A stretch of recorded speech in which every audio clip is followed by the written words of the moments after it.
মহররম মাসে আমি বিয়ে করতে চাচ্ছি। কয়েকজন বললেন মহররম মাসে বিয়ে করা নিষেধ, আবার অনেককে বলতে শুনেছি জন্মের মাসে বিয়ে করা নিষেধ। এসব বিশ্বাস শরীয়তসম্মত কিনা? আমি একটু রসিকতা করে বলি, এমনিতেই অভিভাবকরা ছেলে মেয়েদেরকে সময়মতো বিয়ে দিচ্ছেন না, যার কারণে নানামুখী সমস্যা এবং সংকট তৈরি হচ্ছে। পরিবার ব্যবস্থাপনা নানাভাবে ক্ষতিগ্রস্ত হচ্ছে এবং দাম্পত্য জীবনে যে সুসম্পর্ক বোঝাপড়া হয় সাধারণত উপযুক্ত বয়সে বিয়ে হওয়ার পর, সেটা না হয়ে দেরি হয়ে গেলে সেটা আসলে আর হয় না। খুব বেশি শেয়ানা, খুব বেশি চালাক চতুর হয়ে একেবারে অতিরিক্ত বয়স হয়ে গেলে তখন আসলে স্বামী স্ত্রীর মধ্যে যে ভালোবাসার ভিত গড়ে ওঠার কথা একটা নির্দিষ্ট বয়সে, সেটা বেটে বলে সেভাবে হয় না। এছাড়া বন্ধ্যাত্ব সহ নানা সমস্যা হয়ে থাকে।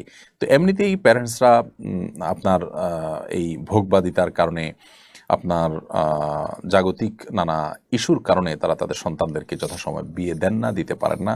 এর মধ্যে আবার মহররম মাসে বিয়ে করা যাবে না, তারপরে জন্মের মাসে বিয়ে করা যাবে না। অনেকে বলেন যে কাটা চাঁদে বা আপনার কোরবানি মাসে বিয়ে করা যাবে না। তো বছরে যদি ২-৩ মাসে বিয়েই করা না যায়, তো বিয়ে মানুষ করবে এটা কখন? আসলে এরকম কোনো কথা কোরআন হাদিসে বলা হয়নি। বিয়ের ক্ষেত্রে এমন কোনো সময় নেই যে এই টাইমে বিয়ে করা যাবে না। শুধু এহরামরত অবস্থাতেই, হজ বা আপনি ওমরার জন্য যখন এহরামরত আছেন, ওই সময়টাতেই মুহরিমের জন্য বিয়ে করা নিষেধ, এবং সে বিষয়ে আমাদের ইখতিলাফ রয়েছে। কিন্তু আপনার এর বাইরে রাতে, দিনে, আপনার যে কোনো মাসে আপনি বিয়ে করতে পারবেন। বিধায় মহররম মাসে বিয়ে করা যাবে না এমন কোনো কথা নেই। আবার জন্মের মাসে বিয়ে করবেন না সেরকম কোনো কথাও নেই। এটা সম্পূর্ণ কুসংস্কারাচ্ছন্ন বিশ্বাস।